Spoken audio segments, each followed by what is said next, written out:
एक छोटे से शहर में दो खानदान रहा करते थे। एक खानदान में आशा नाम की एक छोटी सी लड़की रहती थी। वहीं दूसरे खानदान में अमन नाम का एक छोटा लड़का था। उन दोनों खानदानों में गहरी दोस्ती थी। एक दिन जमात में आशा और अमन साथ में बैठे हुए थे कि तभी आशा, तुम आज अपनी कॉपी लेकर नहीं आई? निकल जाओ इस जमात से और जमात के बाहर जाकर खड़ी हो जाओ। अमन को बहुत बुरा लगता है और वो भी कुछ ऐसी हरकत करता है कि मैडम उसको भी क्लास के बाहर निकाल देती है। अमन, तुम यहाँ पर क्या कर रहे हो? मैडम ने तुझे सजा दिया था ना, इसीलिए मैंने भी कुछ ऐसी हरकत की कि मैडम ने मुझे भी बाहर भेज दिया। अब हम दोनों खड़े होकर मजे करेंगे। मैं तुझे तन्हा थोड़ी ना छोड़ सकता हूँ। आशा और अमन इसी तरह हमेशा साथ रहा करते थे। एक रोज आशा और अमन साथ में बैठे थे। आशा, मेरे अब्बू का तबादला हो गया है, हमें दूसरी जगह जाना होगा, लेकिन मैं नहीं जाना चाहता। ये क्या कह रहे हो अमन? हम इतने अच्छे दोस्त हैं, मेरा तो दिल ही नहीं लगेगा तुम्हारे बगैर। तो तूने क्या सोचा, मैं तेरे बगैर रह सकता हूँ क्या? आखिर वो दिन आ ही जाता है जब अमन को अपने वालिद के साथ किसी दूसरे मुल्क में जाना पड़ता है। अमन आशा से मिलने जाता है। आशा, मुझे अब्बू जबरदस्ती अपने साथ ले जाना चाहते हैं। मेरा बिल्कुल दिल नहीं कर रहा तुम्हें छोड़कर जाने का। मत जाओ ना अमन, तुम्हारे बगैर मैं यहाँ क्या करूँगी? तुम्हारे सिवा तो मेरा यहाँ कोई नहीं है। आशा देखो, मैं तुम्हारे लिए एक चीज लेकर आया हूँ। क्या लाए हो? ये 2 लॉकेट है। इसका आधा हिस्सा तुम्हारे पास रहेगा और आधा हिस्सा मेरे पास रहेगा। ये आधा दिल तुम्हें मेरी याद दिलाता रहेगा और मुझे तुम्हारी याद। इससे हम कभी जुदा नहीं होंगे। तभी अमन के अब्बू आ जाते हैं और उसका हाथ पकड़कर ले जाते हैं और समय गुजरता जाता है। दोनों अपनी अपनी जिंदगी में आगे बढ़ते हैं और जवान हो जाते हैं और वो लॉकेट को देख देख कर एक दूसरे को याद करते हैं। एक रोज आशा अपने दोस्त की शादी में शिरकत करने के लिए दूसरे शहर की जानिब जा रही होती है। तभी उसकी गाड़ी खराब हो जाती है। वहीं दूसरी जानिब से अमन आता है। क्या हुआ मोहतरमा, इतनी बारिश में आप बाहर क्यों खड़ी हैं? कुछ नहीं, मेरी गाड़ी खराब हो गई है, मैं लिफ्ट के लिए इंतजार कर रही हूँ। आप यहाँ पर बेकार ही खड़ी हैं, आपको कोई लिफ्ट नहीं देगा। आपको जहाँ जाना है मैं छोड़ देता हूँ।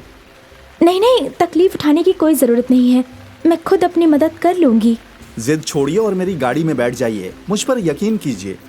ठीक है, मैं आपके साथ चलने के लिए तैयार हूँ। लेकिन आपको जाना कहाँ है?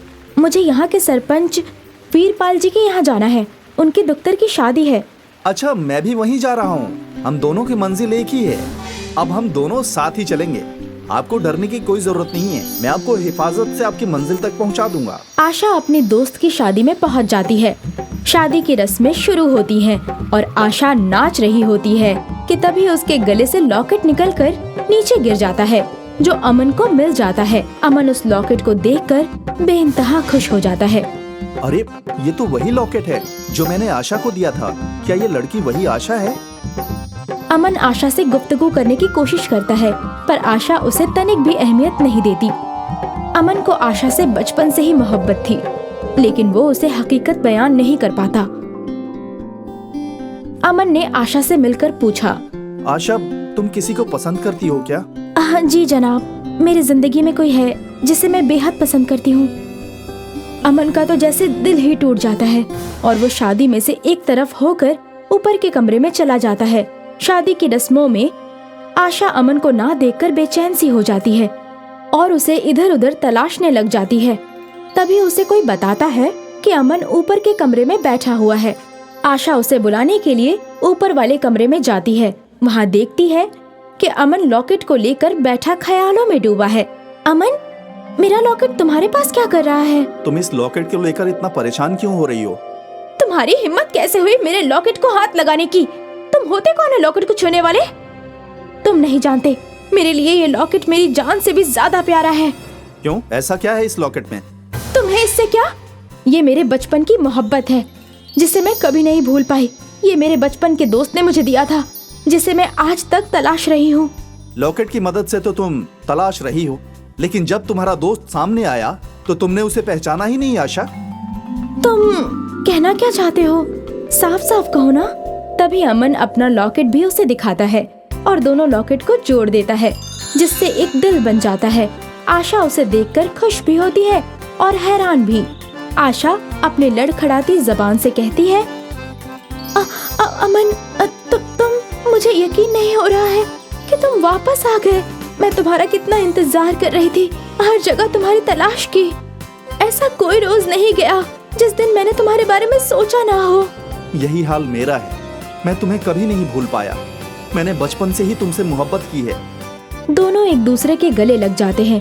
दोनों मिलकर बेहद खुश होते हैं और दोनों अपने अपने खानदान से अपनी शादी की बात करते हैं। दोनों खानदान खुशी से एक दूसरे के गले लगते हैं और दोनों की शादी कराने के लिए तैयार हो जाते हैं। एक गांव में दिशा नाम की एक लड़की अपने बूढ़े अम्मी अब्बू के साथ रहा करती थी। दिशा के अम्मी अब्बू वेज पुलाव का ठेला लगाकर बेचा करते थे। दिशा एक 20 साल की लड़की थी जो दिन भर किताबों में डूबी रहती थी। एक दिन उसकी अम्मी अनीता दीक्षा से बोली, तुम दिन भर किताबों में ही डूबी रहती हो, थोड़ा बहुत अपनी अम्मी के कामों में भी हाथ बटा लिया करो, निकाह के बाद ये तुम्हारे काम आएगा। ये आप कैसी बातें कर रही हैं अम्मी? घर का सारा कामकाज तो मुझे करना आता है। मैंने आपसे खाना बनाना भी सीखा है। अब्बू तो मेरे हाथ के बने हुए दावत की बेहद तारीफ करते हैं। वो तो मैं अच्छी तरह से जानती हूँ, लेकिन दिन भर किताबों में डूबे रहने से क्या हासिल हो जाएगा? भला आज तक किसी लड़की को पढ़ लिख कर कुछ मिला है क्या? अंत में तो उसे निकाह के बाद चूल्हा चौका ही संभालना पड़ता है। ऐसा नहीं है अम्मी, अगर मैं दिन भर किताबों में डूबी रहती हूँ तो उसकी भी एक वजह है। किताबें हमें बहुत कुछ सिखाती हैं। मैं इस जिंदगी में कुछ नया करना चाहती हूँ। दीक्षा की बात पर अनीता दिशा से कुछ बोलने ही वाली थी कि तभी वहाँ दिशा के अब्बू आ गए। अरे मेरी बेटी दीक्षा बिल्कुल सही बोल रही है। अनीता, उसे पढ़ने दो। मैं तो बस यही कहना चाह रही थी जी कि हमें दीक्षा को पढ़ा लिखा कर नौकरी थोड़ी न करवानी है, अंत में उसका निकाह ही तो करना है। ऐसा नहीं सोचते अनीता। अगर दीक्षा बिटिया शिक्षित हो जाएगी तो सोचो अपनी शिक्षा से उसे कितना फायदा पहुंचेगा। वो अपने पति के ऊपर बोझ नहीं होगी। और वैसे भी आजकल के दौर में लड़कियां पुरुषों से पीछे है क्या? वो पुरुषों के साथ कदम से कदम मिलाकर चल रही है। अब्बू जान, मेरे मदरसे में 2 दिन के लिए जंगल में एक टूर जा रहा है, क्या मैं जा सकती हूँ? लेकिन मौलाना ने 500 रुपए मांगे हैं। बेटी, मैं तुम्हें कभी मना नहीं करता, लेकिन तुम तो जानती हो आजकल धंधा कितना मंदा हो गया है। मैं तुम्हारे स्कूल की फीस भी कितनी मुश्किलों से जमा करता हूँ। टूर पर जाने के लिए स्कूल वालों ने कुछ अतिरिक्त रुपए तुमसे मांगे हैं, जो इस समय मेरे पास नहीं है बेटा। रमन की बात सुनकर दीक्षा का चेहरा उतर गया। अपनी बेटी का चेहरा देखकर रमन भावुक होकर बोला, लेकिन तुम फिक्र मत करो, कल मैं किसी न किसी से पैसे उधार मांगकर तुम्हें दे दूंगा। अब्बू की बात सुनकर दीक्षा बेहद खुश हो गई। ये क्या जी, अब आप दीक्षा के लिए पैसे भी उधार लेंगे? कोई बात नहीं, बेटिया पढ़ लिख जाएगी तो हो सकता है वो आगे चलकर हम दोनों का ही सहारा बने। लेकिन हमें परसों मकान मालिक का किराया भी देना है। अगले दिन दिशा के अब्बू फिर से ठेला लेकर बस स्टैंड के पास चले गए, मगर वो यही सोचते रहे कि आखिर वो कैसे और किससे उधार मांगे। तभी उसे दूर से गांव का मुखिया आता हुआ नजर आया, जो उसी के करीब आ रहा था। नमस्ते नमस्ते मुखिया जी। अरे नमस्ते नमस्ते रमन, नमस्ते। और सुनाओ, कैसे हो? धंधा कैसे चल रहा है तुम्हारा? धंधा अभी बहुत हल्का चल रहा है मुखिया जी। पहले पुलाव शाम तक बिक जाता था, लेकिन अब तो कभी कभी भगोने में पुलाव ऐसा का ऐसा ही रखा रहता है। अरे रमन, आजकल चाइनीज फूड का दौर है। भारत में तरह तरह के लजीज खाना बन रहे हैं। ऐसे में तुम्हारा देसी पुलाव कौन खाना पसंद करेगा? गांव का नक्शा अब पहले जैसा नहीं रहा। गांव के लोग भी बहुत बदल चुके हैं। मुखिया जी, मुझे आपसे कुछ बात करनी थी। हाँ, बोलो, अब क्या बात करनी थी? मुझे आपसे कुछ पैसे उधार चाहिए थे। कितने पैसे चाहिए थे? जी, मुझे 2000 रुपए की जरूरत थी। वो क्या है कि कल मुझे 1500 रुपए मकान का किराया देना है और 500 रुपए बेटिया के स्कूल में जमा करने हैं। अरे तो दीक्षा बेटिया की स्कूल की फीस जमा नहीं हुई क्या? जी वो तो मैंने कब की जमा कर दी मुखिया जी। क्या है कि स्कूल की तरफ से बिटिया का टूर जा रहा है जंगल, तो बिटिया का बड़ा मन है उस टूर में जाने का, और स्कूल वाले 500 रुपया मांग रहे हैं। अरे तुम्हें क्या हो गया है रमन, तुम्हारा धंधा वैसे ही मंदा चल रहा है, और ऊपर से तुम्हें मकान का किराया भी देना है। ऐसे में बिटिया को टूर पर भेजना जरूरी है क्या? बिटिया को पेड़ और पौधों से बहुत प्रेम है मुखिया जी, और वो दिन भर इसी के बारे में किताबों में पढ़ती रहती है। अगर आज शाम को मैं उसे पैसे नहीं दे पाया तो बिटिया का दिल टूट जाएगा मुखिया जी। मुखिया दीक्षा के अब्बू की बातों को सुनकर उन्हें बेहद गौर से देखने लगा। तभी मुखिया का साथी अभिमन्यु वहां जा पहुंचा। अभिमन्यु एक बेहद गंदे बर्ताव का इंसान था, जो मुखिया के हमेशा कान भरता रहता था। वो उन दोनों की बातें काफी देर से सुन रहा था। अभिमन्यु ने मुखिया के कान में बोला, अरे सोचते क्या हो मुखिया जी, 1000 रुपए की बात है, दे दीजिए। वैसे भी रमन का ठेला कम से कम 10,000 रुपयों का होगा। इस वक्त रमन का धंधा अच्छा नहीं चल रहा है, वो आपके पैसे नहीं चुका पाएगा। उसके बदले आप उसका ठेला रख लेना, पूरे 8,000 रुपए का फायदा होगा। अभिमन्यु की बात मुखिया के दिमाग में बैठ गई। अरे ये पैसे कब तक दोगे मुझे? मुखिया जी मुझे बस 2 महीने का समय दे दीजिए। इससे पहले मैंने आपसे ना जाने कितने बार पैसे उधार लिए, लेकिन हमेशा चुका दिए हैं। अरे उस वक्त की बात अलग थी रमन, लेकिन इस वक्त की बात अलग है। मैं कुछ समझा नहीं मुखिया जी। अरे देखो रमन, आजकल सभी का धंधा मंदा चल रहा है, मेरा भी व्यापार थोड़ा सा मंदा ही चल रहा है, तो इसीलिए मुझे पैसे जल्दी चाहिए। और दूसरी बात, मुझे गिरवी रखने के लिए भी कोई सामान चाहिए। मुखिया की बात सुनकर दीक्षा के अब्बू बेहद बुरी तरह से चौंक पड़े। दीक्षा के अब्बू जानते थे कि मुखिया अंदर से अच्छे स्वभाव का इंसान था। दीक्षा के अब्बू समझ गए कि मुखिया के कान किसी और ने नहीं, बल्कि कुछ देर पहले अभिमन्यु ने ही भरे थे। मगर दीक्षा के अब्बू मजबूर थे, क्योंकि मुखिया के अलावा गाँव में कोई भी 2,000 रुपए उसे उधार नहीं दे सकता था। मेरे पास क्या है मुखिया जी, गिरवी रखने के लिए सिर्फ एक किराए का मकान है। और क्या आपको मेरी जबान पर भरोसा नहीं है? अरे भरोसे के जमाने चले गए रमन, हमारा ये ठेला किस दिन काम आएगा?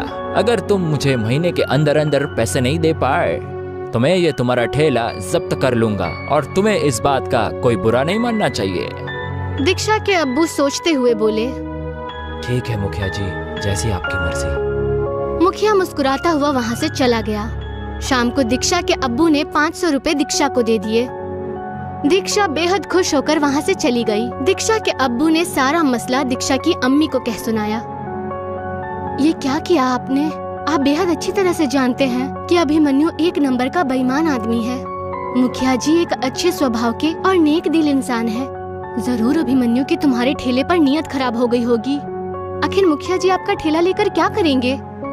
वो जरूर आपके ठेले को अभिमन्यु को दे देंगे। जब आपके पास ठेला ही नहीं रहेगा तो आप क्या करेंगे? तब तक कोई ना कोई हल निकल आ जाएगा। वैसे भी हमें कल मकान मालिक का किराया चुकाना तो है ही। 1500 रुपए तो वैसे भी मुझे मुखिया जी से मांगने पड़ते हैं। अगले दिन दीक्षा जंगल के टूर पर चली गई। दीक्षा जंगल के घने दरख्तों को बेहद गौर से देख रही थी। तभी उसकी नजर एक बूढ़ी औरत पर पड़ी। उसने देखा कि वो बूढ़ी औरत केले के पत्तों में कुछ पका रही थी। केलों के पत्तों में से बेहद अच्छी खुशबू आ रही थी। दीक्षा अपने आप को रोक नहीं पाई और उस बूढ़ी औरत के पास चली गई। ये क्या है आंटी? ये केलों के पत्तों की बनी हुई बिरयानी है बेटी। ये कैसे मुमकिन हो सकता है? बिल्कुल मुमकिन हो सकता है बेटी, मैं इसकी रेसिपी को अच्छे से जानती हूँ। दीक्षा उस बूढ़ी औरत के चेहरे को गौर से देखने लगी। आपके चेहरे की झुर्रियाँ मुझे बता रही हैं कि आप इस जंगल की रहने वाली नहीं हैं और ये रेसिपी इस देश की नहीं है। तुम तो बेहद चालाक हो बेटी। तुमने कैसे अंदाजा लगा लिया? मैं दिन भर किताबों में पढ़ती रहती हूँ, मुझे कुछ नया सीखने का शौक है। तुम बेहद अच्छी बातें करती हो। क्या नाम है तुम्हारा? दीक्षा। दीक्षा, दीक्षा तुमने बिल्कुल सही पहचाना। मैं अपनी जवानी में ही आधी दुनिया घूम चुकी हूँ।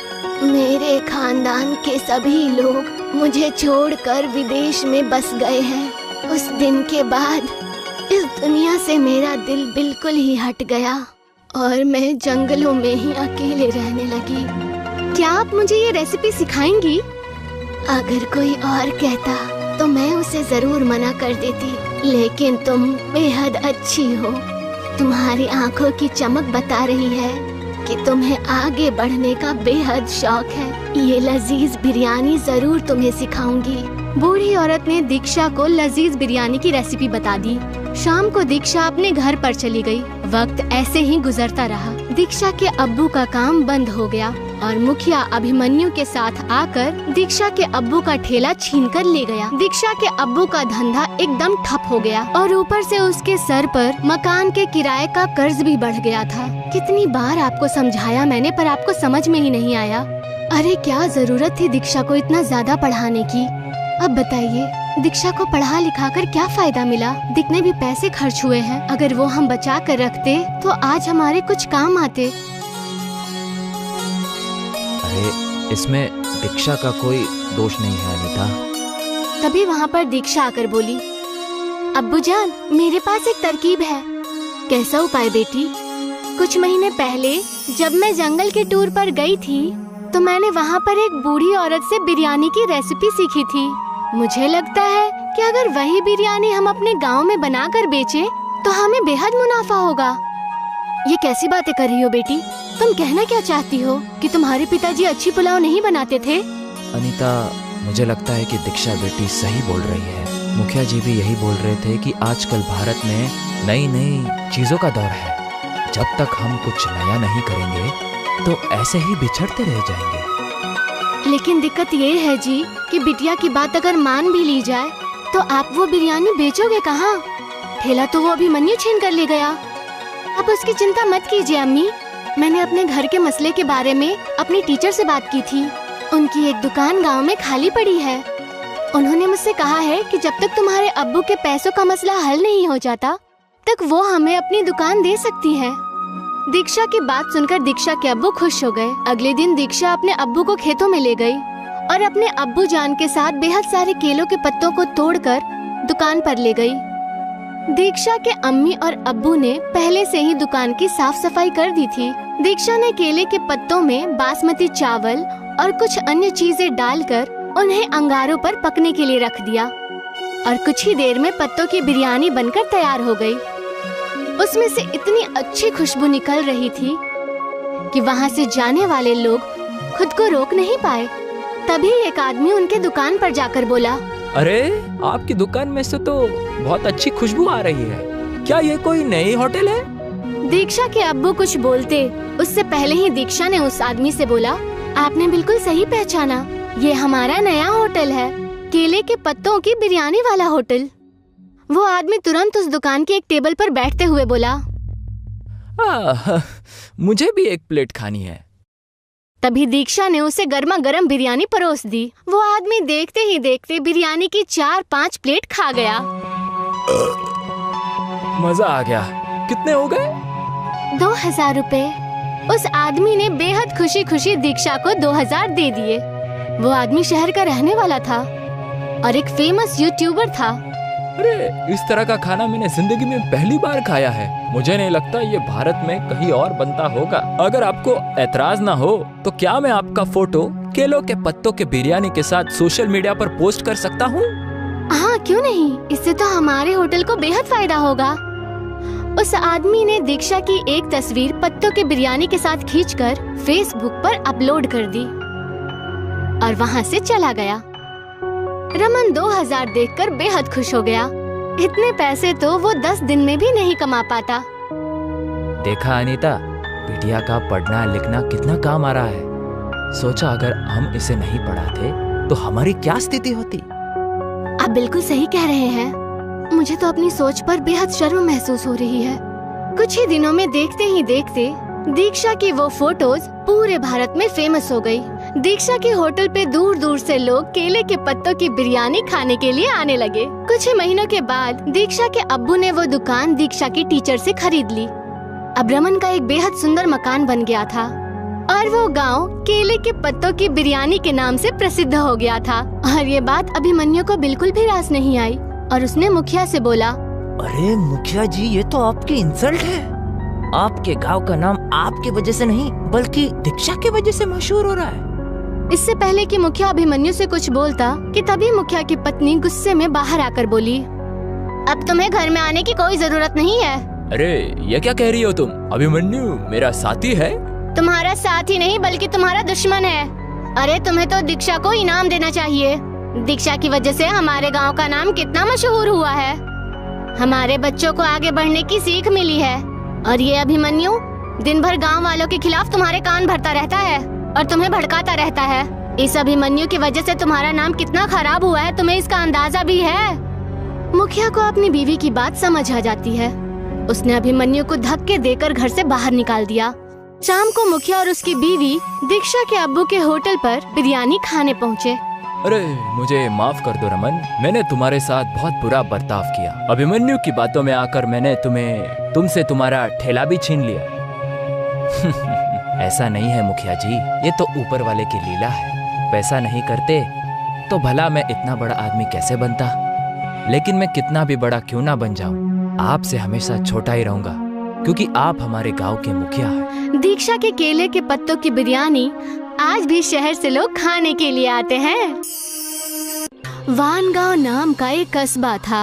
नमन वहाँ अपने गरीब परिवार के साथ रहा करता था। नमन की माँ सुकन्या लंबी बीमारी से गुजर रही थी, जिसे लेकर नमन बेहद परेशान रहा करता था। माँ की बीमारी के कारण नमन अपनी पढ़ाई भी पूरी न कर सका। माँ, मैं सोच रहा हूँ कि कुछ दिन शहर जाकर नौकरी ढूंढ लूँ। तब तक आप अपना ध्यान रखिएगा, शायद बाबा हमें वहाँ मिल जाए। बेटा, तुम्हारे पिताजी को लापता हुए 25 साल बीत गए हैं। तुम कितनी बार शहर जाकर छानबीन कर चुके हो, लेकिन उनका कोई पता नहीं चला। अब उम्मीद करना ही गलत है। माँ, मुझे पूरा यकीन है कि बाबा को मैं इस बार जरूर ढूंढ कर लाऊंगा। तुम्हें मेरी तबीयत के बारे में बेहद अच्छे से पता है। मैं इस झोपड़ी में अकेले नहीं रह सकती। मैं भी तुम्हारे साथ चल रही हूँ। जो होगा हम दोनों साथ में देख लेंगे। माँ बेटे दोनों ही अपना बोरिया बिस्तरा बांधकर शहर के लिए रवाना हो गए। कुछ दूर चलने के बाद रमन ने देखा कि उनके पास रखा पानी खत्म हो चुका है।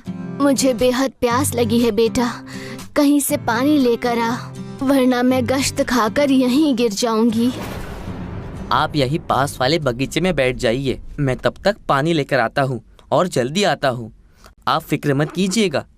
बेटा, जितना तुमने दिलासा दिया है ना, उतने में तो तुम जाकर पानी ले आते। जाकर ले आ। नमन पास के कस्बे में पानी ढूंढने के लिए जाता है, लेकिन हर जगह उसे खाली सड़कें और सिर्फ दरख्त ही नजर आ रहे थे। और उन्हीं सड़कों पर उसे एक घर दिखाई देता है जो कि ठीक पहाड़ों के बीच में था। उस घर को देखते ही नमन खुश हो जाता है। वहाँ एक घर नजर आ रहा है, मुझे वहाँ जाकर देखना होगा, बस पानी मिल जाए। नमन उस घर में जाता है और दरवाजा खटखटाने लगता है। कोई है? कोई है? यहाँ पर कोई है? मेरी माँ का प्यास से बुरा हाल हो चुका है, मेहरबानी करके मेरी मदद कीजिए। दरवाजा खोलिए, मुझे आपकी मदद चाहिए। हाँ हाँ, रुको बेटा, मैं आया।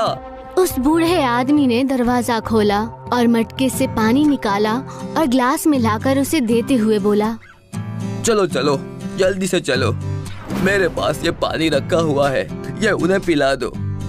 साथ ही मैंने कुछ जामुन लिए हैं, उन्हें ये जामुन खिलाकर पानी पिला देना, वो अपने आप ठीक हो जाएगी। जैसा आप कहे, ये चीज मुझे दे दीजिए, मैं आपसे वहाँ पहले पहुँच जाऊंगा। नमन उस आदमी से सारी चीजें लेकर अपनी माँ के पास पहुँच जाता है। पानी पानी पानी, जल्दी ले आओ बेटा। माँ, तुम फिक्र मत करो, ये लो पानी, मैं लेकर आ गया हूँ माँ। और सबसे पहले ये जामुन खा लो।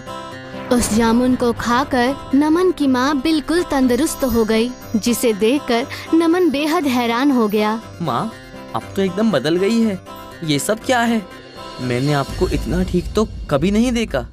मैं खुद ये बात नहीं समझ पा रही हूँ कि आखिर ये सब माजरा क्या है और तुम्हें ये जामुन कहाँ मिले, और उस जामुन का स्वाद एकदम जाना पहचाना था। इतने में ही वहाँ पर वो शंकर आ जाता है, जिसे देखकर नमन की माँ सुकन्या हैरान हो जाती है। आप यहाँ? नमन नमन नमन, यही तुम्हारे पिताजी हैं जिन्हें हम शहर ढूंढने के लिए जा रहे थे। बाबा, आप हमें क्यों छोड़कर चले गए?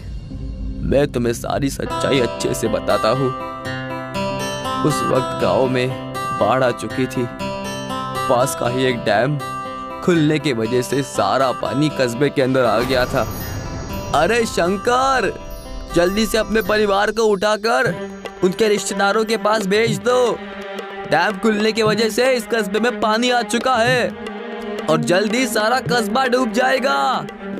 ये तुमने ठीक कहा भाई, मैं अभी ऐसा ही करूंगा। उस वक्त शंकर ने ठीक वैसा ही किया। अपने बच्चे नमन और अपनी बीवी सुकन्या को रिश्तेदारों के पास भेज दिया। तुम दोबारा इस डूबते हुए कस्बे में मत आना, मैं तुम्हारे पास जल्द ही आऊंगा। आप जल्दी से हमारे पास आ जाइएगा, मैं आपका इंतजार करूंगी। बस नमन बेटे का ख्याल रखना। उसके बाद मैंने एक खबर सुनी कि रास्ते से जाती हुई बस खाई में गिर गई है। फिर मैंने सोचा कि मैंने मेरा परिवार खो दिया है और इस जगह में बस गया। मैं आज बहुत खुश हूँ, मेरा परिवार सही सलामत है। आपका परिवार सलामती से बिल्कुल भी नहीं है और बाप के प्यार के लिए तरसा हूँ मैं। और एक आप है कि यहाँ रहकर जामुन खा रहे हैं, शर्म आनी चाहिए आपको। चुप रहो नमन, पिताजी से कोई ऐसे बात करता है क्या? आवाज नीची रखो। भला हो उस ऊपर वाले का जिसने मुझे अपने परिवार से मिलाया। तुम्हारा दिया हुआ जामुन का दरख्त आज बहुत बड़ा हो गया है। मैंने उसे संभाल कर रखा था। वो कोई मामूली जामुन का दरख्त नहीं है, उसमें कई सारी ताकतें हैं। मैं कुछ समझा नहीं, ये कैसे जामुन का दरख्त है? इससे क्या होता है? ये जामुन कई हजार सालों में एक बार ही फलता है। उस दरख्त के जामुन को खाते ही लोग तंदुरुस्त और ठीक हो जाते हैं। हम अपनी गरीबी इस जामुन की मदद से खत्म कर सकते हैं। बेटा, मैं मेरे परिवार को पाकर ही खुश हूँ। चलो वहाँ उस घर पर चलकर तुम जामुन के दरख्त को देखो।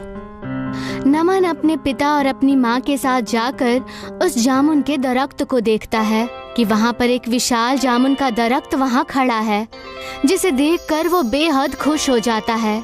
वो पूरा दरख्त बेहद सारे जामुन से भरा हुआ होता है। माँ, इस जामुन से हम बेसहारा लोगों को ठीक करेंगे, कम पैसों में ही। बेटा, तुम्हारी सोच नेकी की है, लेकिन यहाँ के लोग बेहद बेसहारा और गरीब है, वो जामुन नहीं खरीदेंगे। तुम कोई और काम के बारे में सोच सकते हो। बाबा, क्या मैं बिरयानी की दुकान खोल सकता हूँ? ये पहाड़ी इलाका है, थोड़ी ही दूर कस्बे में चले जाएंगे और वहाँ जाकर अपने बिरयानी बेचने का कारोबार करेंगे। तुम ऐसा जरूर कर सकते हो, कोई दिक्कत नहीं है, ऐसा ही करो। नमन ने बिरयानी का ठेला खोल दिया और अपने पास के कस्बे में जाकर बिरयानी बेचने लगा। बिरयानी, गर्मा गर्म बिरयानी, जो खाए उसका दिल भर आए। बिरयानी, गर्मा गर्म बिरयानी। खुशबू तो बड़ी अच्छी आ रही है। कितने का दिए भाई? सिर्फ 50 रुपए, और वो भी पेट भर। अरे वाह, ये तो बहुत ही सस्ता और बहुत ही अच्छा है। दे दो, मेरे परिवार के लिए पूरे 200 रुपए का। जी। ऐसे ही नमन की बिरयानी बेहद ज्यादा चर्चित हो गई। कुछ दिन निकल चुके थे। नमन पूरी मेहनत से अपना काम किया करता था और अपने माँ पिताजी की सेवा भी किया करता था। इस बात से उसके माँ और पिताजी दोनों बेहद खुश थे। माँ, मैं आपके लिए ये मंगलसूत्र लेकर आया हूँ, सोने का। अरे वाह बेटा, तुम हमेशा ऐसे ही तरक्की करो और बेहद काबिल बनो। सब बात कर ही रहे थे कि तभी वहाँ गांव का मुखिया रोते हुए आया। शंकर, शंकर, अरे ओ शंकर, मेरे कस्बे को बचा लो, मेरे कस्बे को बचा लो, बड़ी परेशानियां हो गई है। ठहरो जरा, सांस लो, बताओ हुआ क्या? ऐसी कौन सी परेशानी आ गई जो भागे भागे इतने दूर से आए हो कस्बे से? मेरे गांव में परेशानी आन पड़ी है, गांव का हर आदमी बीमार है। कस्बे में एक बीमारी फैलने के वजह से सब लोग परेशान और हताश है। मैं कस्बे के बाहर था, इसी वजह से मैं बच गया। मेरा परिवार तक इस बीमारी के चपेट में आ चुका है। लेकिन इस बीमारी के बारे में तुम किसी डॉक्टर या वैद्य को क्यों नहीं बता देते? उस परेशानी के डर से इतने लोग परेशान हैं कि मैं क्या बताऊं। बाबा, हम उनकी मदद जादुई जामुन से कर सकते हैं। हम जामुन को बिरयानी में मिलाकर उन्हें खिला देंगे, जिससे वो एकदम ठीक हो जाएंगे। ऐसे में हमें उन्हें सिर्फ जामुन खिलाना चाहिए। नहीं माँ, उस कस्बे में हमारे बिरयानी बहुत बिकती है। जामुनी बिरयानी खाकर उन्हें पता भी नहीं चलेगा और वो एकदम तरोताजा हो जाएंगे। नमन बिल्कुल ठीक कह रहा है, हमें ऐसा ही करना चाहिए। बेटा बस उन्हें ठीक कर दो, तुम्हें मुंह मांगी कीमत हम देंगे। नमन ने जादुई जामुन के पेड़ से बेहद सारे जामुन तोड़े और बिरयानी बनाकर उसमें जामुन डाल दिए। और ये हो गई हमारी जामुन की बिरयानी तैयार। नमन और मुखिया जी मिलकर पूरे कस्बे में जामुन बिरयानी बांटते हैं। जैसे जैसे सब लोग जामुन की बिरयानी खा रहे थे, उस जामुन के जादू से सब लोग ठीक होते जा रहे थे। मुखिया इस चीज को देखकर बेहद खुश था। बेटा, अगर आज तुम ना होते तो मेरा कस्बा तबाह हो चुका होता। लाख लाख शुक्र है तुम्हारा। ये तो मेरा फर्ज था।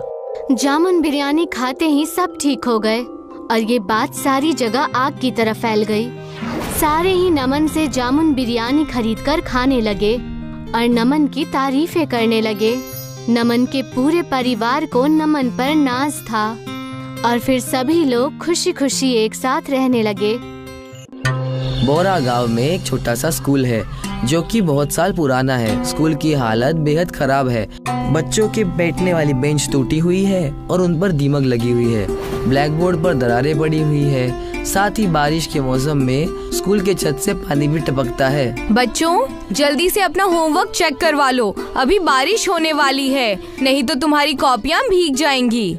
बारिश में काफी भीग जाने की वजह से सभी अपना होमवर्क चेक कराने के लिए टीचर के पास जाते हैं। टीचर सभी बच्चों का होमवर्क चेक करती है और उन्हें नया होमवर्क देकर घर भेज देती है। ठीक है बच्चों, कल सब अपना होमवर्क करके आना और अभी सीधे घर चले जाओ। कोई भी मुझे रास्ते में घूमता हुआ नहीं दिखना चाहिए, क्योंकि बारिश तेज होने वाली है और अगर बारिश में भीग जाओगे तो तबीयत खराब हो जाएगी। ठीक है मैडम, हम सब स्कूल से सीधा घर चले जाएंगे। सभी स्टूडेंट घर चले जाते हैं और उनके जाने के बाद मैडम भी स्कूल के सभी दरवाजे और खिड़कियां बंद करके ताला लगा देती है और अपने घर निकल जाती है। सबके निकल जाने के बाद तेज बारिश होती है और साथ ही आंधी तूफान भी आता है। तेज तूफान के चलते स्कूल टूटकर नीचे गिर जाता है। अगले दिन जब मैडम स्कूल आती है तो देखती है कि स्कूल पूरी तरह से खत्म हो चुका है। लो, अब यही देखना बाकी रह गया था। जैसे तैसे करके हम इस स्कूल में काम चला रहे थे, अब तो वो भी नहीं रहा। अब बच्चों को कैसे पढ़ाऊंगी? टीचर गांव के मुखिया के पास जाती है और उनको इस बारे में बताती है। मुखिया जी, हमारा स्कूल तूफान की वजह से टूट गया है। हमें स्कूल के लिए नए बिल्डिंग की जरूरत है। क्या आप हमारी कुछ मदद कर सकते हैं? मेरे पास तो इतने पैसे है नहीं कि मैं नई बिल्डिंग बनवा सकूं, हैं? पर हम लोग सरकार से स्कूल बनवाने के लिए अर्जी दे सकते हैं। आप एक अर्जी लिख लीजिए, मैं उस पर साइन करके गांव प्रधान की मोहर लगाकर कार्यालय में जमा करवा दूंगा। ठीक है? टीचर स्कूल की बिल्डिंग बनवाने के लिए एक एप्लीकेशन लिखकर मुखिया को देती है। मुखिया उस पर प्रधान की मोहर लगाकर उसको अपने नजदीकी सरकारी ऑफिस में जमा कर देता है। कुछ दिनों के बाद एक सरकारी इंजीनियर उस स्कूल का नक्शा बनाने और जगह का मुआयना करने गांव में आता है। ये लीजिए मैम, मैंने नए स्कूल का नक्शा बना लिया है। मैं इसकी कॉपी ऑफिस में जमा कर दूंगा। जैसे ही सरकार की तरफ से बजट पास होगा, नए स्कूल बनने का काम शुरू हो जाएगा। टीचर को नया स्कूल का नक्शा देने के बाद इंजीनियर वहाँ से चला जाता है और सरकारी ऑफिस में स्कूल का नक्शा दे देता है। पर सरकारी अफसर इस विषय पर कोई भी ध्यान नहीं देते और बहुत वक्त गुजर जाने के बाद भी स्कूल बनने का काम शुरू नहीं होता है। कई महीने इंतजार किया, अब तो 1 साल होने को है। अभी तक नया स्कूल बनने का कोई आसार नहीं नजर आ रहा। मुझे तो नहीं लगता कि सरकार हमारे लिए स्कूल बनवा कर देगी। टीचर इस बारे में इंजीनियर से बात करने के लिए उनके ऑफिस जाती है। आइए मैडम, बैठिए, मैं आपके पास ही आने वाला था। सर, वो हमारे स्कूल की बिल्डिंग का काम कब से शुरू होगा? 1 साल बीत चुका है। बच्चों के मुस्तकबिल का सवाल है। अब आपको क्या बताऊं मैम, मैंने तो उसी दिन नक्शा दे दिया था, वो पास भी हो गया था। सरकार की तरफ से जो स्कूल बनाने के लिए बजट आया था, उस पैसे को सरकारी अफसरों ने खा लिया और कागजों में ये दिखा दिया कि स्कूल बन चुका है। अच्छा, तो ये बात है। सरकारी अफसरों से और उम्मीद भी क्या की जा सकती है? इन लोगों ने तो बच्चों की तालीम को भी नहीं छोड़ा। कम से कम इस स्कूल का पैसा तो छोड़ देते, बेचारे बच्चों का भला हो जाता। मैं माफ़ी चाहता हूँ मैडम, आपके बच्चों का भविष्य खराब हो गया, पर इसमें मेरी कोई गलती नहीं है। मैंने तो अपना काम कर दिया था। नहीं, मैं इतनी आसानी से बच्चों के मुस्तकबिल को खराब नहीं होने दूंगी। स्कूल की बिल्डिंग नहीं बनी तो क्या हुआ, मैं दरख्त के नीचे बच्चों को पढ़ाऊंगी, लेकिन बच्चों की तालीम में कोई रुकावट नहीं आने दूंगी। अगले दिन से टीचर सभी को एक बड़े दरख्त के नीचे पढ़ाना शुरू करती है। सभी बच्चे अपने इस तरह की क्लास से बेहद खुश थे, पर तभी अचानक बारिश शुरू होती है और बच्चे बारिश से बचने के लिए इधर उधर भागने लगते हैं। अरे कहाँ जा रहे हो? आराम से बच्चों, बारिश में फिसलना मत। कुछ बच्चे पास में पड़े खराब रिक्शा के अंदर बैठ जाते हैं। मैडम भी रिक्शा के अंदर चली जाती है और आगे ड्राइवर की सीट पर बैठकर बच्चों को पढ़ाने लगती है। ये तो हमें अच्छी जगह मिल गई है बच्चों, हम लोग यहाँ बैठकर भी पढ़ाई कर सकते हैं। मैडम, पर इस रिक्शा में तो सिर्फ हम 4 लोग ही पढ़ाई कर सकते हैं, बाकी के बच्चे कैसे पढ़ेंगे? इस बारे में कुछ सोचना पड़ेगा। मैं कोई हल निकालती हूँ। तुम आज का अपना लेसन कंप्लीट करो और घर चले जाओ। मैं कल तक नए स्कूल का इंतजाम करती हूँ। सभी बच्चों के जाने के बाद मैडम एक रिक्शा मैकेनिक के पास जाती है। मुझे बच्चों के लिए एक नया स्कूल बनाना है, क्या तुम मेरी मदद कर सकते हो? मैं रिक्शा मैकेनिक हूँ मैडम, कोई बिल्डिंग बनाने वाला मिस्त्री नहीं हूँ जो आपके लिए स्कूल बनाकर दे दूँ। मुझे रिक्शा का ही स्कूल बनाना है, पत्थर का नहीं, इसलिए तो तुम्हारे पास आई हूँ। रिक्शे का स्कूल? पर कैसे? मैंने तो आज तक कभी भी रिक्शे का स्कूल ना देखा है ना सुना है, पहली बार आपके मुंह से सुन रहा हूँ। मैडम, मैं एक गरीब आदमी हूँ, ये देखकर आप मेरे साथ मजाक तो नहीं कर रही? और अगर मजाक नहीं कर रही है तो आप खुद ही बता दीजिए कि रिक्शा का हम स्कूल कैसे बना सकते हैं। देखो, वहाँ पर बहुत टाइम से कुछ खराब रिक्शे पड़े हैं, क्या तुम उन सभी को जोड़कर एक ऐसा रिक्शा स्कूल तैयार कर सकते हो जिसमें मेरे सभी स्टूडेंट्स एक साथ मिलकर पढ़ सकें?